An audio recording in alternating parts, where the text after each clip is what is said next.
Pernikahan tanpa cinta gadis desa. Bab 159. Saat sedang fokus bekerja sambil mesem-mesem sendiri, tiba-tiba ada yang masuk ke ruang kerja itu. Kiara spontan menoleh dan rupanya yang datang adalah Riko. "Om Riko," seru Kiara spontan.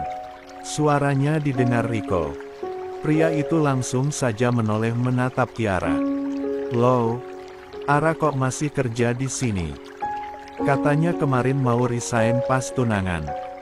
Kiara senyum-senyum saja. "Nggak apa-apa, Om. Ara mau selesaikan kontrak untuk setahun ke depan. Rasanya kurang etis aja gitu main resign gitu aja dan mencederai kontrak kerja." Riko terkekeh. "Tapi orang tua kamu kayaknya bisa-bisa aja bayar dendanya, bahkan berkali-kali lipat," ucapnya sembari bercanda. Kiara cemberut. Risiko terlahir dari keturunan keluarga kaya raya, sudah pasti finansial keluarganya dibawa-bawa sebagai candaan. Namun berhubung yang bergurau Riko, jadi Kiara juga tidak terlalu kesal-kesal. "Amat. Iya, Om. Tapi ini bukan masalah uang, tapi masalah tanggung jawab, kan? Masa udah dewasa apa-apa masih diselesaikan sama uang orang tua?" Riko terkekeh sambil mangut-mangut mendengar ucapan Kiara. Ekspresinya terlihat senang mendengar ucapan Kiara. "Bagus, Ara. Pemikiran kamu itu harus dipertahankan. Nggak semua hal bisa diselesaikan dengan uang, apalagi menyangkut tanggung jawab. Justru beberapa hal akan menurunkan wibawa diri kalau diselesaikan hanya dengan uang. Sikap profesional kamu itu patut diacungi jempol." 13. Kiara tersenyum bangga mendengarnya. Dipuji Riko membuat suasana hatinya semakin berseri-seri. Dia dan Riko memang lumayan akrab. Selain karena memang Kiara sudah kenal Bunga dan Alarik dari kecil, sikap ramah Kiara yang mudah kenal dengan banyak orang juga sangat membantu. Riko sendiri sejak dulu suka dengan kepribadian Kiara. Gadis itu bisa menyesuaikan diri dalam situasi paling tegang sekalipun lalu membuat lelucon bagus yang membuat suasana menjadi kembali ceria. Dia senang dengan kepribadian yang luas dan tidak kaku seperti Kiara, karena untuk komunikasi pun menjadi lebih mudah. Riko kemudian beralih kepada Alarik. Dia datang karena ada yang harus dibicarakan dengan puteranya itu. "Jadi, kenapa Papa tiba-tiba datang? Biasanya kabar-kabar dulu," tanya Alarik. Kiara yang sudah kembali menatap dokumen di hadapannya sesekali menguping. Dia penasaran juga mengapa Riko sampai datang tanpa pemberitahuan terlebih dahulu. "Bukan apa-apa sih, Kiara hanya khawatir ada masalah yang menyangkut Alarik. Papa dan Mama mau ke Paris dalam waktu dekat ini," ucap Riko. Alarik mengernyit. "Ke Paris? Kok dadakan? Ada masalah sama kakakmu?" Alarik kaget. "Kak Ria." "Kenapa Kak Ria, Pak?" Mendadak, Alarik jadi ikut khawatir. "Masalahnya, orang tua mereka terburu-buru mau ke Paris dalam waktu dekat ini, jadi masalah Ria pasti lumayan pelik. Ada masalah dikit, nanti biar Papa dan Mama yang urus." "Iya? Masalah apa, Pak?" Alarik bersikeras mau tahu masalah apa yang sedang dihadapi oleh kakak perempuannya itu. "Sudahlah, nanti aja Papa jelaskan kalau udah beres di sana." "Kalau gitu Arik ikut, Pak." Arik khawatir sama Kak Ria.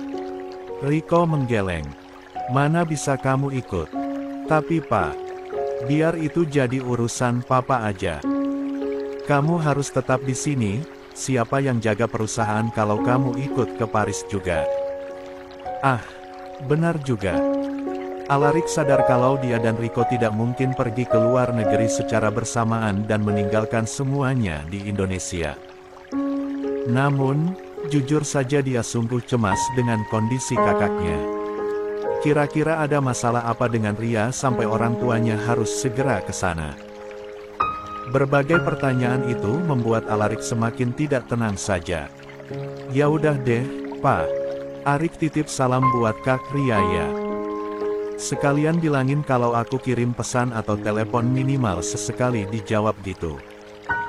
Jangan dicuekin terus.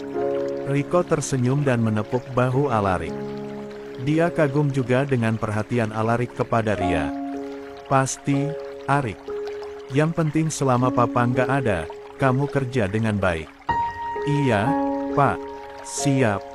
Ya udah, Papa nggak bisa lama-lama. Harus ngurus persiapan ke Paris juga nanti. Papa pulang dulu. Alarik mengiyakan. Sebelum pulang, Riko menyempatkan diri pamitan dengan Kiara juga. Ara, Om Riko pulang dulu ya. Kalau senggang jangan lupa mampir ke rumah. Kayaknya udah lama nggak ada yang berantakin dapur buat bikin kue warna-warni. 14. Wajah Kiara memerah malu, tapi dia mengerti Riko hanya bercanda saja sebab mereka memang sudah dekat satu sama lain. Ara memang saat kecil dulu sering main ke rumah Riko dan Gracia untuk main masak-masakan bersama Bunga. Hehe, iya Om. Tapi nanti ya, kalau Om udah balik dari Paris, sambung Riko. Bola mata Kiara seketika berbinar saat mendengar kata Paris dari mulut Riko. Paris. Om Riko mau ke Paris. Riko mengangguk. Iya. Kamu mau titip apa? Biar sekalian Om bawakan. Serius Om. Seriuslah. Kiara tersenyum lebar. Ah udah, Ara minta bawain menara Eiffel aja kalau gitu Om. Riko tertawa mendengarnya. Nanti dibawain deh, versi mininya. Ya sudah, Om balik dulu. Kiara membuat gestur hormat kepada Riko. Siap, Om. Kiara mesam-mesem setelah berinteraksi dengan Riko. Dia juga melirik Alarik yang sejak tadi hanya diam melihat dia dan Riko banyak bergurau satu sama lain. Lalu dengan isengnya, Kiara mengirim pesan kepada Alarik. Ayah mertua aku baik banget ya. Super ramah. Enggak kayak anaknya yang jutek kayak bebek. Alarik yang membaca pesan itu hanya bisa geleng-geleng kepala. Hari ini, Jelita belanja ke supermarket bersama dengan Inces. Setelah kejadian traumatis itu, Jelita mempertimbangkan ucapan Samba soal menyewa bodyguard untuk menemani saat kemana-mana. Bodyguard yang sekarang disewa olehnya berdasarkan rekomendasi dari Inces. Kawannya itu tahu banyak hal dan Jelita amat bersyukur. Kalau tidak, Jelita pasti masih pusing harus menyewa bodyguard yang terpercaya di mana. Mau beli apa lagi, Jel? Sayuran udah. Buah. Jangan makan makanan olahan mulu loh. Jelita terkekeh. Enak soalnya, Ces. Perhatiin badan dong, sayang. Iya, tahu, kamu gak gampang naik berat badan, tapi gizinya tetap harus dijaga untuk daya tahan tubuh. Jelita semakin tertawa. Iya, Ibu Peri. Makasih saran-sarannya. Belanja bersama Inces rasanya seperti belanja dengan orang tua sendiri, meski penampilannya nyeleneh dan agak nyentrik, tapi soal perhatian, Inces patut diacungi jempol. Lo masih ngerasa trauma, enggak? Jelita menoleh. Soal kejadian itu. Maaf banget gue nggak ada di saat lo kesulitan waktu itu. Jelita tersenyum. Masih, tapi itu bukan salah lo kok. Emang orang nggak waras aja itu. Udahlah nggak usah melow-melow gitu, nggak cocok sama kita. Inces tertawa. Dasar. Mereka berjalan menuju ke rak buah-buahan, lalu tak sengaja berpapasan dengan Cahya yang juga sedang 15. Belanja. Wanita itu bersama dengan Afika dan juga satu ajudannya. Tante Cahya. Ita. Ya Allah, ketemu lagi. Jelita tersenyum canggung. Bukan berarti dia merasa tak nyaman kepada Cahya. Justru wanita itu amat sangat memberi kenyamanan untuknya. Namun, Entah kenapa dia jadi semakin canggung dan merasa bersalah setelah apa yang sudah dia dan Samba lakukan kemarin. "Wah, belanja banyak ya?" tanya Cahya berbasa-basi. "Hehe, iya tante." "Ita, kamu lagi senggang, enggak?" Kenapa, Tan?" Cahya berdeham pelan. "Bukan sesuatu yang mendesak sih, tapi tante beneran pengen banget ngobrol sama kamu." Jelita menoleh kepada Inces, dan kawannya itu mengangguk saja. "Udah sana ngomong aja, kayaknya penting," bisik Inces. "Nol, oh iya. Asal nggak lama kayaknya bisa tante." "Oh, enggak bakal lama kok. Makasih ya Ita udah mau meluangkan waktu." Akhirnya setelah diputuskan, Cahya mengajak Jelita ke salah satu kafe di mall itu. Awalnya mereka semua duduk semeja, tapi Cahya jadi kelihatan tidak nyaman dan bingung harus bicara. "Anu, boleh nggak kalau kita bicara berdua dulu?" ucap Cahya. Inces sebagai orang dewasa iya saja. Afika yang kelihatan agak tidak rela ditinggal hanya bersama Inces dan ajudannya. Untungnya Inces pandai mencari celah membujuk dan bersikap ramah kepada Afika, jadi dalam waktu singkat dia bisa membujuk Afika agar mau pisah sebentar dari mamanya. Sekarang, hanya tinggal Jelita dan Cahya saja. Mereka masih tetap di kafe itu, duduk berdua dengan jarak yang agak jauh dari meja Inces, Afika, dan si bodyguard. Jelita sendiri mengernyit heran. Rasa-rasanya Cahya seperti ingin bicara sangat rahasia sampai harus berpisah meja dengan jarak yang lumayan jauh begini. "Jadi, ada apa ya, Tan?" tanya Jelita ragu. Sebenarnya dia sendiri juga jadi kepikiran dengan apa yang ingin disampaikan oleh Cahya. "Apa Tante Cahya udah tahu ya?" batin Jelita cemas. "Ita, Tante minta maaf sebelumnya kalau pertanyaan ini mungkin sensitif." Jelita mengangguk dengan ekspresi tegang. "Ita, Tante cuma mau tanya, apa kamu dan Samba ada hubungan?" tanya Cahya dengan suara pelan. Jelita melebarkan kelopak matanya. Dia jelas kaget tiba-tiba menerima pertanyaan seperti itu. 16. Jelita membeku mendapatkan pertanyaan seperti itu. Perasaannya seketika tidak enak. Mengapa Cahya bertanya demikian? Ketika dia menatap mata Cahya, wanita itu kelihatan sekali sedang mengharapkan jawaban yang jujur darinya. Jelita jadi serba salah. Dia harus menjawab apa? Jelita langsung memasang senyum, meski kemudian senyumannya tampak kaku. "Samba kan udah ada tunangan, kok Tante Cahya nanya gitu?" Jujur saja, jantung Jelita berdetak gila-gilaan. Apakah Cahya berniat memperingati dirinya agar jauh-jauh dari Samba? Apakah kehadirannya mengganggu Samba dan Kiara? Berbagai pertanyaan memenuhi kepalanya dan membuat Jelita takut. Cahya tersenyum. Dia sendiri sebenarnya juga ragu menanyakan hal itu kepada Jelita. Namun, Cahya tidak bisa diam saja. Dia harus menemukan jawaban dari rasa curiga dan penasarannya ini. "Maaf kalau pertanyaan Tante ngaco, tapi Tante hanya mau memastikan saja." Jelita mengerjap pelan. "Memastikan apa, Tante?" tanyanya. Jujur dia masih bingung apa sebenarnya tujuan Cahya ingin sekali mengetahui tentang hal ini. Cahya menghela napas panjang. "Tante hanya mau memastikan apakah Samba benar-benar bahagia dengan pilihannya." Jelita menggigit bibirnya mendengar hal itu. Rasa bersalah seketika memenuhi hatinya. Dia teringat dengan perbuatan yang dia lakukan bersama Samba hari itu. Bagaimana jika Cahya tahu segalanya? Jelita sudah berpikir kalau Cahya pasti akan merasa sangat kecewa. Jelita tidak mau melihat ekspresi kecewa di wajah Cahya. Wanita sebaik bidadari surga sepertinya tak pantas dikecewakan. Tetapi Samba dan Jelita tidak memiliki pilihan lain.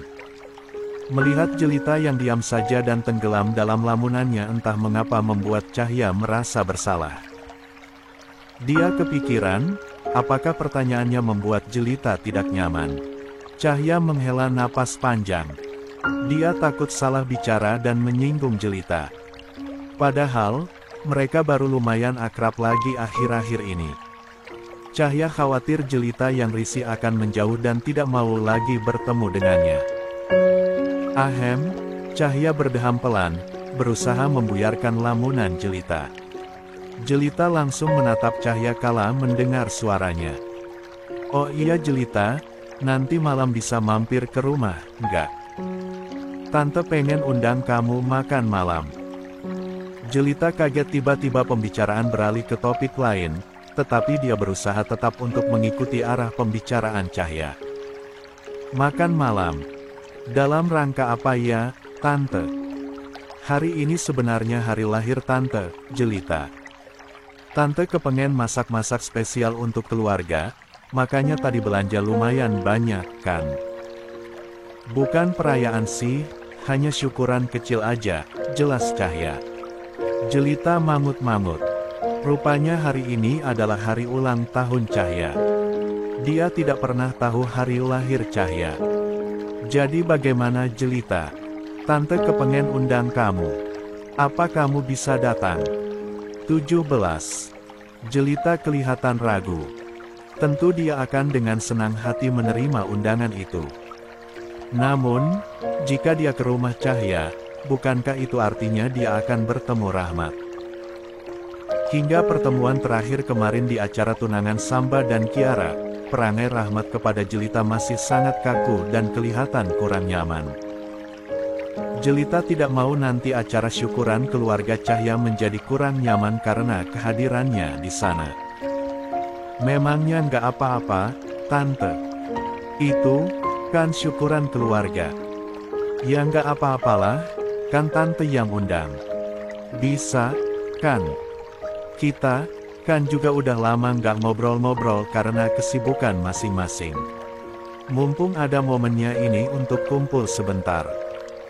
Ekspresi Cahya tampak sekali kalau dia ingin Jelita datang, dan hal itu tentu saja membuat Jelita merasa tidak enak untuk menolak. Jelita kemudian mengangguk. Insya Allah nanti malam Jelita datang, Tante. Mau lihat jadwal lebih lanjut dulu. Cahya mengangguk. Dia kelihatan senang sekali. Makasih ya, Nak. Tante harap kamu beneran bisa datang.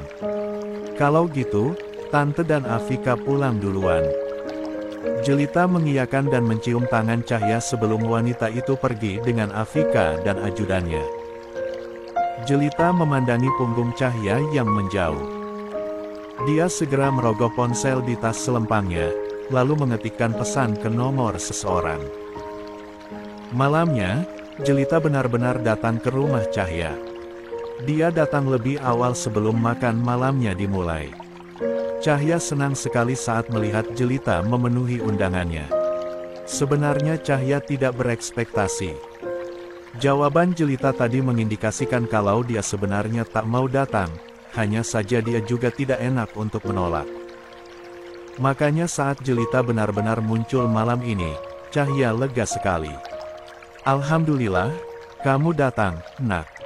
Ayo, mari masuk. Cahya benar-benar antusias. Namun, berbeda dengan Cahya yang penuh senyum dan senang sekali dengan kedatangan Jelita, Rahmat justru hanya diam. Dia melirik sekilas saja kepada Jelita, dan tidak mau repot-repot untuk basa-basi barang sedikit pun. Rahmat bingung sekali mengapa Cahya mengundang Jelita di acara syukuran hari kelahiran Cahya yang jelas-jelas temanya syukuran keluarga. Jelita, kan bukan bagian dari keluarga mereka. Jelita duduk dulu aja ya, Tante masih siap-siap di dapur. Mau minum apa? Apa Jelita boleh membantu, Tante? Tawar Jelita. Cahya menggeleng. Duh, nggak usahlah. Tinggal nata makanan aja di meja makan. Lagian masa tamu disuruh-suruh sih. Jadi, mau minum apa, Nak? Air putih aja nggak apa-apa, Tante. Oh, baiklah. Cahya meminta Afika mengantarkan air minum kepada Jelita sekalian menemani tamunya mengobrol sementara Cahya menyelesaikan persiapan di dapur. Saat di dapur itu, Rahmat langsung menghampiri Cahya dengan ekspresi tak senang atas kedatangan Jelita. "Kamu kenapa undang dia, Cahya?" tanya Rahmat langsung pada intinya. Cahya yang sedang fokus memindah-mindah makanan dari pan ke mangkuk dan piring menggumam tak jelas. "Kenapa, Cahya? Ini kan acara syukuran keluarga." 18. "Jelita juga keluarga kok, Mas. Kita kan udah kenal sama dia dari kecil." Mendengar itu, Rahmat semakin kesal. "Jangan terlalu dekat sama dia. Kamu harus jaga jarak, Cahya." Cahya seketika menoleh saat mendengar ucapan Rahmat. "Kamu kenapa sih, Mas?" "Saya hanya waspada. Saya nggak mau terjadi hal buruk lagi kepadamu, kepada keluarga kita. Memangnya antisipasi saya itu salah?" Cahya melotot. Ucapan Rahmat itu terkesan menyebut Jelita adalah orang jahat meski tak langsung. "Mas, Jelita itu bukan penjahat. Antisipasi kamu bagus, tapi tolonglah tahu tempat. Masa kamu bersikap kayak gitu sama Jelita, sih? Hati orang siapa yang tahu? Kita harus selalu hati-hati, Cahya," sahut Rahmat. Cahya geleng-geleng kepala. Dia tahu suaminya itu lumayan kaku ketika telah meyakini sesuatu. Kalau di dalam benaknya Jelita itu patut diwaspadai, maka hal itu akan terus bertahan dan sulit diubah. "Mas, kamu itu jangan terlalu suudzon dan paranoid. Dia itu cuma gadis muda. Nggak baik berpikiran buruk terus sama Jelita. Aku nggak suka, Mas." Cahya mendesah panjang dan meninggalkan Rahmat di dapur. Percuma saja diteruskan, Rahmat akan tetap terus mencurigai Jelita. Cahya ke depan dan meminta Afika membawa Jelita ke ruang makan karena persiapannya sudah hampir selesai.